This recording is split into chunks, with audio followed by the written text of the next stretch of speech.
Welcome to the Just Minding My Black-Owned Business podcast, the place to be if you are a business owner, entrepreneur, or business leader wanting to take your business from good to great. Tune in as we speak with amazing thought leaders, CEOs, and business trailblazers about their journey, challenges, and successes. Here's your host and business innovation expert, Lynn Nicole. Welcome to the Just Minding My Black-Owned Business podcast. I am your host, Lynn Nicole, and I'm here to bridge the gap between your passion and success for your business or idea. In today's episode of Just Minding My Black-Owned Business, we're going to be exploring the tale of Black women as entrepreneurs. We'll be examining the invaluable lessons from those who came before us and set the stage, women who are flourishing in the present day, and what the future holds for all prospective entrepreneurs. The state of entrepreneurship amongst Black women has never been more promising, as the number of businesses owned by Black women is the fastest growing demographic according to the 2018 State of Women-Owned Business Report. While the number of women-owned businesses increased as a whole by 58% from 2007 to 2018, the rate of growth was staggering from Black women at the rate of 164%. Black women are the only ethnic group that owns more businesses than their male counterparts. According to the Center for American Progress, African American women operate more than 1.3 million businesses in the United States, which generates over $45 billion in yearly revenue. It's clear that despite the unique challenges associated with being a Black woman in business, we are thriving. The road to success is never an easy one, but today we're looking at a brighter future for Black women in business that has ever existed before. It's been a long, tumultuous journey built on the backs of incredibly strong women who paved the way for where we are now. A common theme you'll hear when learning from Black women entrepreneurs is that the desire to start a business stems from necessity. When times are strained and resources are scarce, Black people, especially Black women, have a demonstrated ingenuity for succeeding even when the odds may be stacked against them, especially in the United States. As the actor Sterling K. Brown once said, "When I think of African Americans in this country who have succeeded, it is a story of people who have achieved despite and not because of. We are overcomers." Many times, the same opportunities that are afforded to women in other ethnic groups are not afforded to Black women. This is especially true in a historical context. But rather than fold in these unjust circumstances, Black women throughout the ages have pioneered themselves as essential and innovative force in the world of business. In this segment, we're going to be turning back time and learning about some of these trailblazers who set the stage for growth and prosperity in our community. One of the earliest examples of a groundbreaking entrepreneur is the story of Clara Brown, a woman born as a slave in Virginia in the year 1800s. She was separated from her family, which included her 4 children, during a slave auction in 1835. To say that the odds were stacked against Clara is a severe understatement. Circumstantially, everything was in place to wear this woman down and prevent her from ever succeeding beyond anything but the role that was given to her. But despite that, she thrived.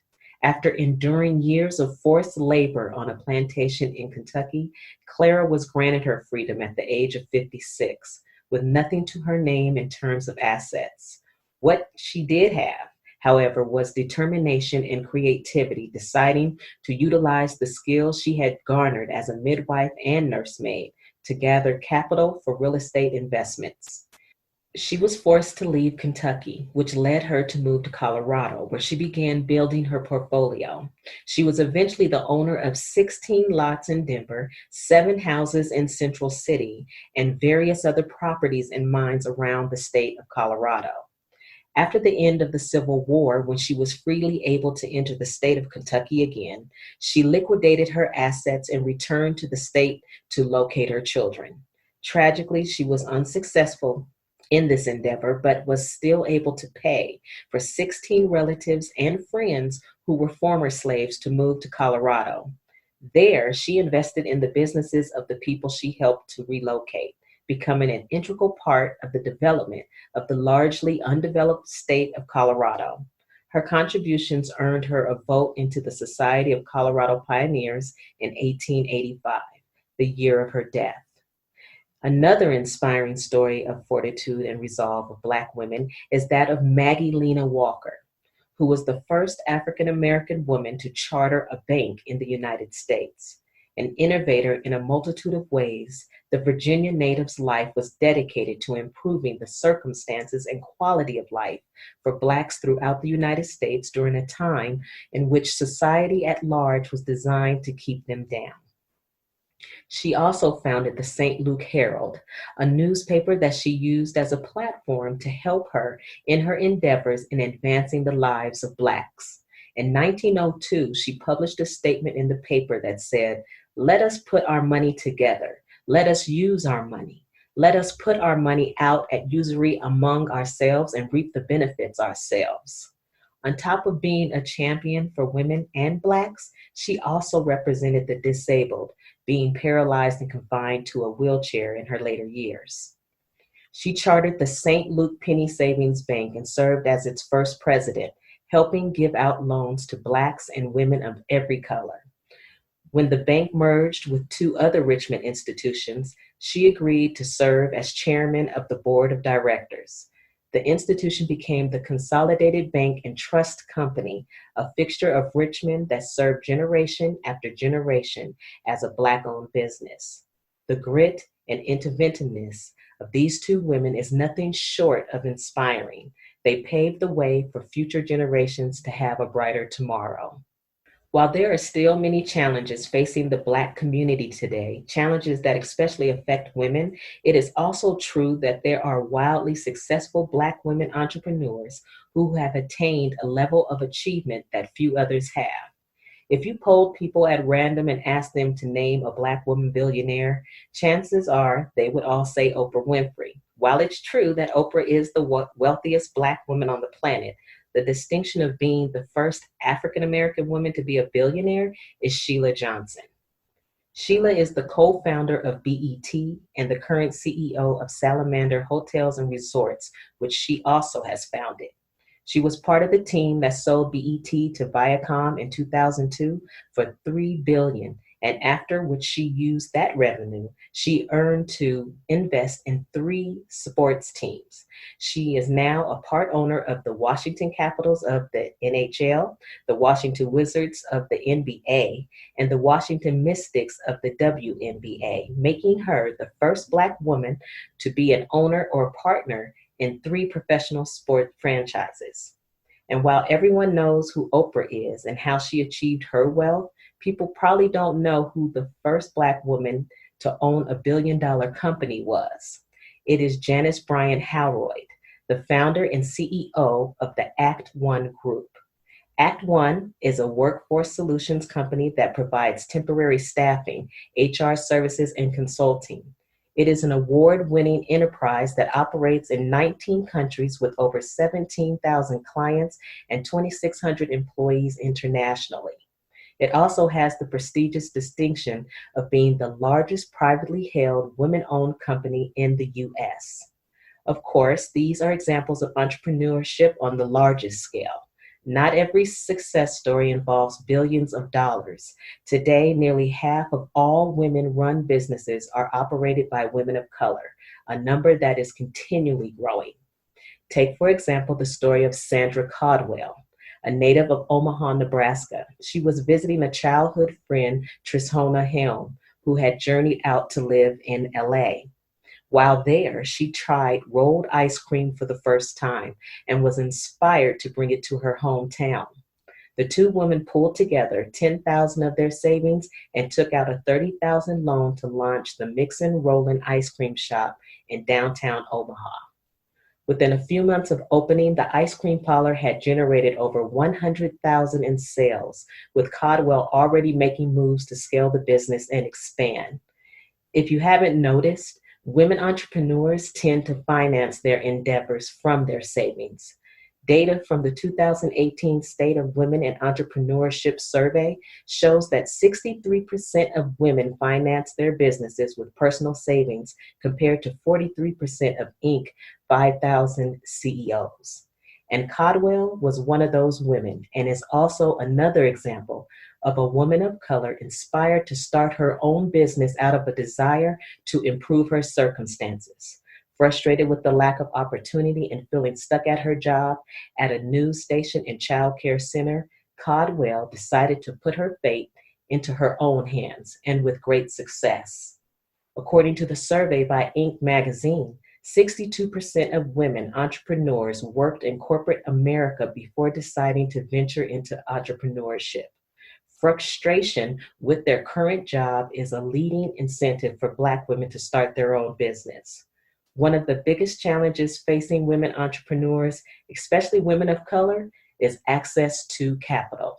According to Margot Dorfman, CEO of the U.S. Women's Chamber of Commerce, this is at least in part because the majority of women-owned businesses are in the service industry. Most of the funding lent to businesses goes into software and biotech. A measly 2% of all venture capital goes towards women-owned businesses. However, with the growing number of successful female entrepreneurs, more and more women are turning to women investors. This can break barriers associated with investors not understanding the target market or the service that women entrepreneurs are trying to provide. Before we delve into the future of Black women entrepreneurs, we're going to take a quick break and we'll be right back.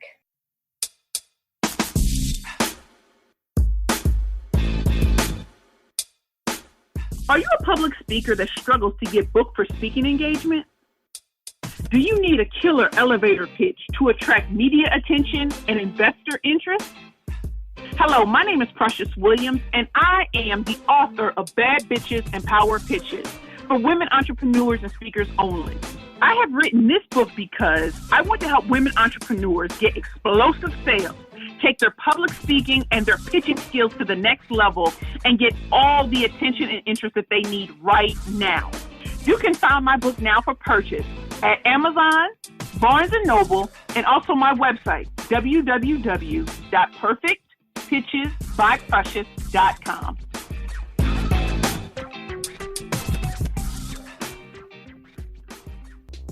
Have you heard about the new Black Business Directory?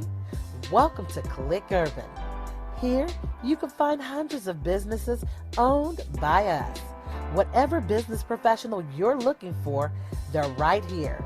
And the best part is, membership is absolutely free. Just go to www.theclickurban.com, sign up for a free account, create your free listing, and boom, you're done. Begin surfing the largest Black business directory online and be seen by hundreds of customers and clients all in one place. Get exposure on all of the major search engines, including Google. Our innovative platform includes search engine optimization that will make your listing easy to find. This is the hottest new business directory created for us, by us. Join today. Go to www.theclickurban.com. Welcome back. Before we go on, today's Black-owned business shout-out goes to Hugh Noor. Hugh Noor is a line of high-end beauty products for women of color. They offer everything from lipstick to gloss, mascara, face masks, and more. The company was founded by another inspiring Black woman entrepreneur, Paula Hayes. Paula was a chemist working in product development before deciding to follow her dream of launching her own arsenal of makeup company. If you're interested in her products or learning more about her story, visit www.hughnoor.com. That's www.hughnoor.com.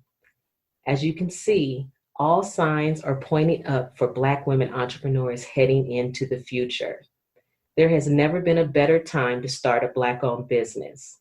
Another successful Black businesswoman who is a source of inspiration is Renee Bluitt, the founder of Crush Media and executive producer of the amazingly insightful documentary, She Did That.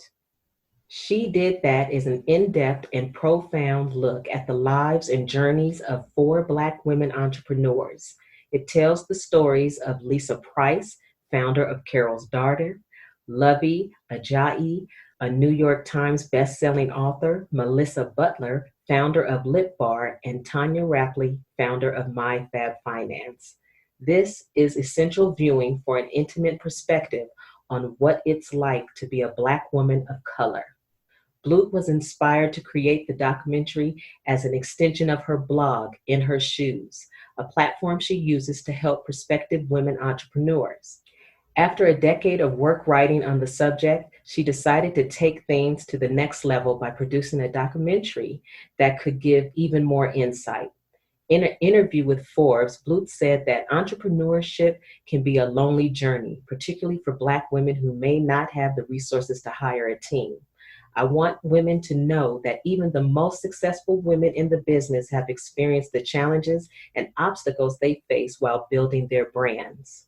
We all make mistakes, learn from them, and stop to refuel or keep going stronger. I want women to know they are not alone in their fears, and the biggest takeaway is this: if the women in this film can do it, you can do it too. Bluitt wants Black women to know that there has never been a better time to start their own business. She believes that Black women set the standard for excellence in business and doesn't want to see people be too afraid to go for their dreams. She wants women to have the confidence to believe in the ideas they have for their business, regardless of whether or not those around them understand. She reiterates the importance of collaboration, not being afraid to ask for help, and taking care of yourself is just as essential as taking care of your business. This documentary is currently available on Netflix, iTunes, Amazon, and most major cable networks' on-demand platforms. One thing Bluitt was conscious of when creating the documentary was to hire Black women in as many positions as possible. If you're interested in finding Black-owned businesses in your area, a great resource would be ClickUrban. ClickUrban is an online searchable directory for Black-owned businesses. Imagine a crossover between Angie's List, Yelp, and Groupon, exclusively for Black-owned businesses. You can check them out at www.theclickurban.com. That's www.theclickurban.com. Well, that wraps things up for today's episode of Just Minding My Black-Owned Business. What did you think of our perspectives on Black women entrepreneurs, past, present, and future? If you enjoyed the show, please consider becoming a subscriber. Support us in our cause of helping Black business people thrive in their endeavors. And remember, the dream is free, but the hustle is sold separately. See you next episode. You've been listening to the Just Minding My Black-Owned Business with Lynn Nicole podcast. We hope you enjoyed this week's episode. If you would like more information on any of our stories or would like to know how to get involved and share your story, head over to our website at theclickurban.com to contact us. Have a great week, and we'll see you next episode.